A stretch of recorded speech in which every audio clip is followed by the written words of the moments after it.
ሰላም እንዴት አላችሁ? የኢትዮ ታይምስ ቤተሰቦቻችን ለሰዓቱ የተመረጡ አዳዲስ መረጃዎችን ይዘንላችሁ ቀርበናል። ከመረጃዎቻችን መካከልም ኢትዮጵያ ከተባበሩት አረብ ኤምሬትስ የፈረንሳይ ስሪት የሆኑ 20 ሚራዥ 2000 የተባሉ አራተኛው ትውልድ ዘመናዊ ተዋጊ ጀቶችን በቅርቡ ልትረከብ እንደሆነ ከአረብ ሚሊታሪ የተገኘው መረጃ ያመለክታል። በሌላ መረጃ ደግሞ የኤርትራ አየር ኃይል በተጠንቀቅ እንዲቆም ትዕዛዝ ተላልፏል። የኤርትራ አየር ኃይል አዛዥ የሆነው ብርጋዴር ጀነራል ተክላይ ሀብተ ስሉስ ኢትዮጵያ ልትወረን ዝግጅቷን ስለጨረሰች የአየር ኃይል አብራሪዎችና ጸረ ድሮን ኦፕሬተሮች በተጠንቀቅ እንዲቆሙ ማዘዛቸው ተሰምተዋል። ሙሉ መረጃውን በዜናችን በዝርዝር እናስደምጣቸዋለን። ከዚህ መረጃ በተጨማሪ የሽብር ወንጀል ተከሳሾቹ የህዝብ ተወካዮች ምክር ቤት አባሉ አቶ ክርስቲያን ታደለና የአማራ ክልል ምክር ቤት አባሉ አቶ ዮሐንስ ቧያለው ያለመከሰስ መብታቸው ከህግ ውጭ እንደተነሳ ለፍርድ ቤት መናገራቸውን፣ ባለፈው አንድ ሳምንት ብቻ ከ3400 በላይ ኢትዮጵያውያን ከሳውዲ አረቢያ ወደ አገራቸው እንደተመለሱ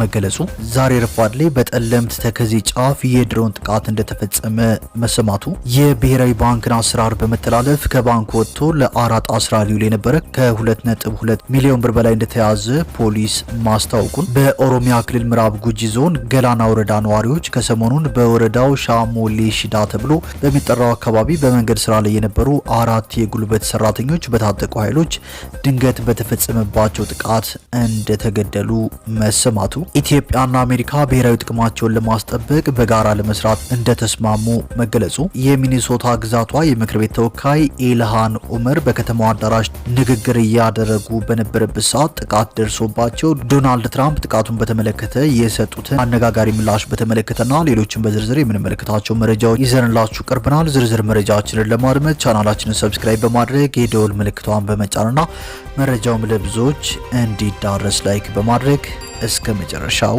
አብራችሁን ቆዩ።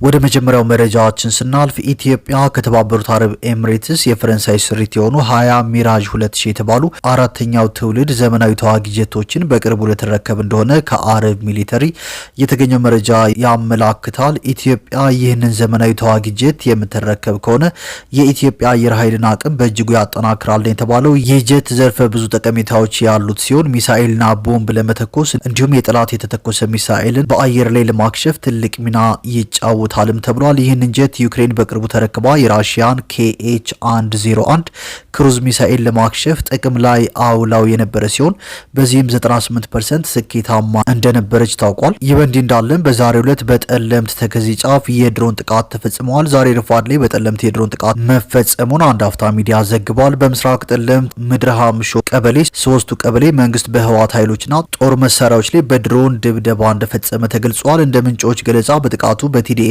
ላይ ከባድ ኪሳራ እንደደረሰበትም ተሰምቷል።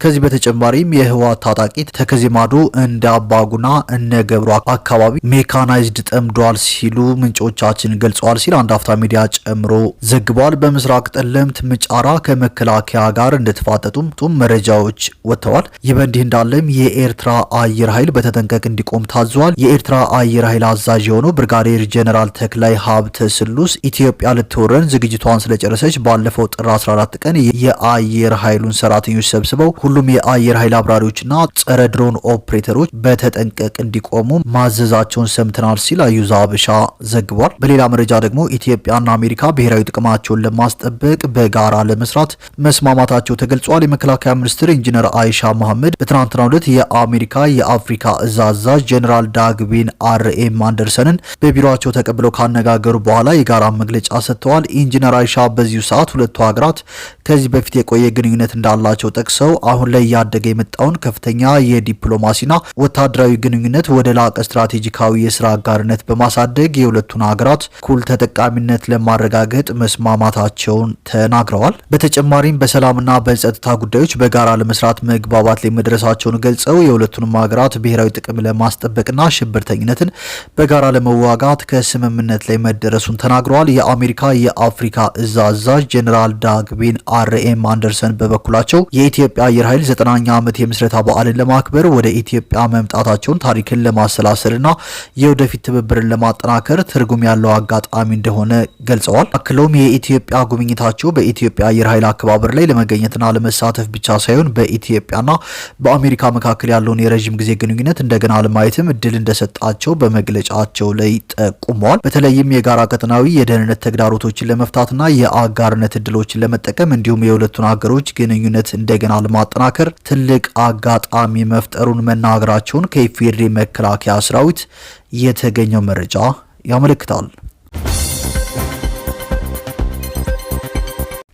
ወደ ቀጣዩ መረጃዎችን ስናልፍ በኦሮሚያ ክልል ምዕራብ ጉጂ ዞን ገላና ወረዳ ነዋሪዎች ከሰሞኑን በወረዳው ሻሞሌ ሽዳ ተብሎ በሚጠራው አካባቢ በመንገድ ስራ ላይ የነበሩ 4 የጉልበት ሰራተኞች በታጠቁ ኃይሎች ድንገት በተፈጸመባቸው ጥቃት እንደተገደሉ ተሰምተዋል። በጥይት ተመተው ጉዳት የደረሰባቸው መኖራቸውን በአጎራባች የደቡብ ኢትዮጵያ ክልል ኮሬ ዞን ኬሌ ሆስፒታል ተወስደው እንደነበርም አክለዋል። እንደ ነዋሪዎቹ ገለጻ ጥቃቱ የተፈጸመው በሻሞሌ ሽዳ በጎርፍ ሙላት ብልሽት ላጋጠመ ድልድይ የጥገና ስራ ላይ በተሰማሩ የጉልበት ሰራተኞች ላይ ነው። ከሞቱትና ተጎድተው ወደ ሆስፒታል ከተወሰዱት በተጨማሪ ነብሳቸውን ለማስመለጥ ሸሽተው በየጫካው የተበተኑም እንደነበሩ ገልጸዋል። አብዛኞቹን የጉልበት ሰራተኞች በቅርበት አውቃቸዋለሁ ያሉ አንድ የገላና ወረዳ ነዋሪ አብዛኞቹ ቡሌ ሆራን ጨምሮ ከተለያዩ የሀገራችን አካባቢዎች ለጉልበት ስራ በሚል ወደ ስፍራው የመጡ የቀን ሰራተኞች ናቸው። የተገደሉትን ለመለየት አልቻልኩም ብለዋል በማለት ቲክቫ ኢትዮጵያ አስነብቧል። ጥቃቱ በተፈጸመበት ስፍራ 4 የጉልበት ሰራተኞች ወዲያው ህይወታቸው ሲያልፍ ጉዳት ደርሶባቸው ወደ ኬሌ የመጀመሪያ ደረጃ ሆስፒታል ከተወሰዱ 3 ቁስለኞች የአንዱ ህይወት ማለፉም ተሰምተዋል። ወደ ቀጣዩ መረጃዎችን ስናልፍ የሚኒሶታ ግዛቷ የምክር ቤት ተወካይ ኢልሃን ኡመር በከተማው አዳራሽ ንግግር እያደረጉ በነበረበት ሰዓት ጥቃት ደርሶባቸዋል። ጥቃት ለማድረስ የሞከረው ግለሰብ ወዲያውኑ ተይዟል ቢባልም ለአሜሪካ ባለስልጣናት ደህንነት ስጋት የደቀነ ክስተት ሆኗል። ኢልሃን ኡመርም ምንም አይነት ጉዳት ያልደረሰባቸው ሲሆን ህዝባዊ ተቃውሞ በበረታበት ሰዓት የተፈጸመ ድርጊት መሆኑ ግን ስጋቱን በሚኒሶታ ከፍ አድርጎታል። ከአደጋው በፊት ኢልሃን ኡመር የአሜሪካ የስደትና ጉምሩክ ተቆጣጣሪዎች ከሚኒያፖሊስ መውጣት እንዳለባቸው ንግግር ሲያደርጉ ነበር። ይህ በእንዲህ እንዳለም ፕሬዚዳንት ዶናልድ ትራምፕ በሚኒያፖሊስ በምክር ቤት አባል ኢልሃን ኦማር ላይ የተፈጸመውን ጥቃት በተመለከተ ለቀረበላቸው ጥያቄ የሰጡት ምላሽና በትውልድ ሀገራቸው ሶማሊያ ላይ የሰነዘሩት ስድብ አነጋጋሪ ሆኗል። የኤቢሲ ኒውስ ጋዜጠኛ ሬቼል ስኮት ፕሬዚዳንቱን ኢልሃን ኦመር በመድረክ ላይ ኬሚካል ሲረጭባቸው የሚያሳየውን ቪዲዮ ተመልክተው እንደሆነ ጠይቃቸው ነበር። ፕሬዚዳንቱ ሲመልሱ አላየሁትም፣ እኔ ስለ እርሷ አላስብም፣ እርሷ አታላይ ነች ብዬ ነው የማምነው። እንደውም እርሷን እንደማውቃት ምናልባትም ራሷን በሰው አስረጭታ ይሆናል በማለት ጥቃቱ የተቀነባበረ ሊሆን እንደሚችል ተናግረዋል። ቪዲዮውን ለማየትም ፍላጎት እንደሌላቸው ገልጸዋል። ፕሬዚዳንቱ ማክሰኞ ምሽት በነበራቸው የምርጫ ቅስቀሳ ላይ ስለ ኢልሃን ኦማርና ስለ ትውልድ ሀገራቸው ሶማሊያ የተለመደውን ስድባቸውን ቀጥለዋል። እርሷ የመጣችው የፈራረሰች ሀገር ከሆነች ቦታ ነው። እንደውም ሀገርም የምትባል አይደለችም፣ መንግስትም ያላት አይመስለኝም። አንድ የሚያውቁት ነገር ቢኖር የባህር ላይ ወንበዴነትን ብቻ ነው ሲሉ ተደምጠዋል። የሚኒያፖሊስ ፖሊስ በኢልሃን ኦማር ላይ ጥቃት ፈጽሟል የተባለውን ግለሰብ ማንነት ይፋ አድርጓል። ተጠርጣሪው አንቶኒ ጄ ካዝሚር ክዛክ የተባለ የ55 ዓመት ግለሰብ ነው። ስለ ግለሰቡ የተገኙ መረጃዎች እንደሚያመለክቱት በሚኒሶታ ውስጥ ቀደም ሲል የተመዘገበ የኃይል ወንጀል የለበትም። ነገር ግን መጠጥ ጠጥቶ በማሽከርከር ወንጀል 2 ጊዜ ተከሷል። እንደ ኢሮፒያን አቆጣጠር የ2017 ዓ.ም የፍቺ ሰነዶች እንደሚያሳዩት ግለሰቡ ስራ የሌለውና የጉዳት ካሳ የሚቀበል ሰው ነበር። የአሜሪካ ካፒቶል ፖሊስ ጥቃቱን ተቀባይነት የሌለው ሲል ኮንኖታል። ይህንን አይነት ጥቃት ለመግታት ተጠርጣሪው ከባድ ክስ እንዲመሰረትበት ከፌዴራል አጋሮቻችን ጋር እየሰራን ነው ብሏል። ኤጀንሲው ይፋ እንዳደረገው በባለስልጣናት ላይ የሚሰነዘሩ ዛቻዎች ቁጥር እጅግ አሳሳቢ ደረጃ ላይ ደርሷል። እንደ ኢሮፒያን አቆጣጠር በ2024 እና በ2025 መካከል ብቻ የምርመራዎች ቁጥር በ57 በመቶ የጨመረ ሲሆን በአጠቃላይ 14938 የዛቻ ወንጀሎች ተመዝግበዋል። የቴክሳስ ምክር ቤት አባል ጃስሚን ክሮኬት ለጥቃቱ መባባስ የትራምፕን ንግግር ተጠያቂ አድርገዋል። ለዚህ አይነቱ ጥቃት ነዳጅ የሆነው ከትራምፕና ከአጋሮቻቸው የሚወጣው የማያቋርጥ የጥላቻ ንግግር ነው ያሉት ክሮኬት ከኢልሃን ኦማርና ከሚኒሶታ ሕዝብ ጎን እንደሚቆሙም ገልጸዋል። ወደ ቀጣዩ መረጃችን ስናልፍ የብሔራዊ ባንክን አሰራር በመተላለፍ ከባንኩ ወጥቶ ለአራጣ ስራ ሊውል የነበረ ከ2.2 ሚሊዮን ብር በላይ መያዙን ፖሊስ አስታውቋል። በትግራይ ሰሜናዊ ምዕራብ ዞን የኢትዮጵያ ንግድ ባንክ እንዳስላሴ ሽረ ዲስትሪክት በጥሬ ብር እጦት እየተፈተነ ይገኛል። በከተማዋ የሚገኙ የኤቲኤም ማሽኖች በጥሬ ብር እጥረት ከስራ ውጭ ከሆኑ በርካታ ቀናት ተቆጥረዋል። የዲስትሪክቱ ደንበኞች ገንዘብ ለማውጣት ወደ ባንክ ሲገቡ የሚፈቀድላቸው 2000 ብር እንደሆነ ገልጸዋል ሲል ቲክቫህ ኢትዮጵያ ዘግቧል። በመቀሌ የሚገኙ የንግድ ባንክ ቅርንጫፎችም ለአንድ ጊዜ የሚፈቀደው የጥሬ ገንዘብ ወጪ ከብር 50 ወደ 10,000 ዝቅ አድርገውታል ነው የተባለው። በተለያዩ መንገዶች ከባንክ ወጥቶ በግለሰቦች እጅ ከሚገኝ በቢሊዮኖች የሚገመት ብር ከሂሳብ ወደ ሂሳብ አዙረው ካሽ ለመቀበል እስከ 5% ኮሚሽን እንደሚጠየቁም ተናግረዋል። ይህ በእንዲህ እንዳለ የዞኑ ፖሊስ የባንክ አሰራር ከሚፈቅደው ውጭ ወጥቶ ለህገወጥ የአራጣ ስራ ሊውል የታሰበ ከ2.2 ሚሊዮን ብር በላይ ጥሬ ገንዘብ እጅ ከፈንጅ መያዙ ተሰምቷል። የዞኑ ፖሊስ በሰጠው ቃል ጥር 14 ቀን በከተማዋ ቀበሌ 04 ጥሬ ገንዘብ ከባንክ ወጪ አድርጎ በማከማቸት ከ3 እስከ 5% ኮሚሽን በማስከፈል የአራጣ ስራ ሲያከናውን የተገኘ ግለሰብ ከነ ኤግዚቢቱ በቁጥጥር ስር ውለዋል።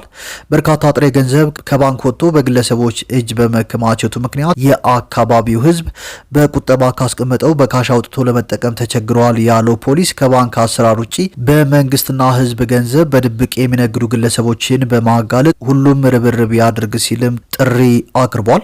ከ10 ቀናት በፊት በስራ ጉዳይ ወደ እንዳስላሴ ሽረ ከተማ ተጉዞ የነበሩት ፕሬዝዳንት ታደሰ ወረደ በትግራይ መልሶ ጦርነት ይቀሰቀሳል በሚል ኃላፊነት የማይሰማቸው ግለሰቦች በርካታ ገንዘብ ከባንክ ውጪ በመያዝ ህዝቡን በአራጣ ለማሰቃየት እየሞከሩ ነው ሲሉ ተናግረዋል። ከባንኮች ውጪ በርካታ ገንዘብ እንደሚንቀሳቀስ እናውቃለን። ጦርነት መልሶ ይጀምራል በሚል ገንዘብ ከባንክ ውጪ በማስቀመጥ በአራጣ ህዝቡን ለመበዝበዝ የሚደረግ ሙከራ እንዳለ መረጃው አለን። ይህን ህገ ወጥ አካሄድ ለማስቆም መንግስት ህግ ያስከብራል በማለትም ጠንከር ያለ መልእክት አስተላልፈዋል።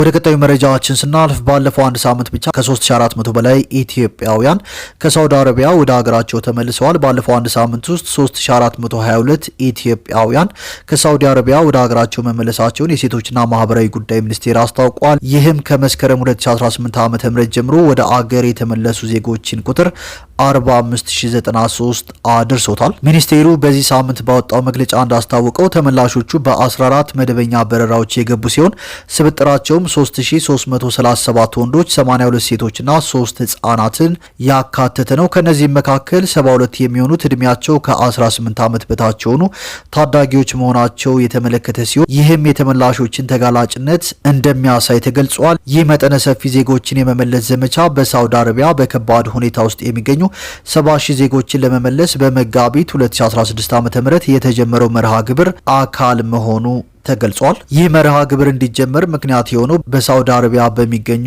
ኢትዮጵያውያን ስደተኞች ላይ የሚፈጸሙ አሰቃቂ በደሎች ሪፖርቶች እየጨመሩ በመምጣታቸው ነው። ሂውማን ራይትስ ዎች በነሐሴ 2015 ዓ.ም ባወጣው ሪፖርት ከየካቲት 2014 ዓ.ም እስከ ሰኔ 2015 ዓ.ም ባለው ጊዜ ውስጥ በመቶዎች የሚቆጠሩ ኢትዮጵያውያን ስደተኞችና ጥገኝነት ጠያቂዎች በሳውዲ ኃይሎች መገደላቸውን አስፍሯል።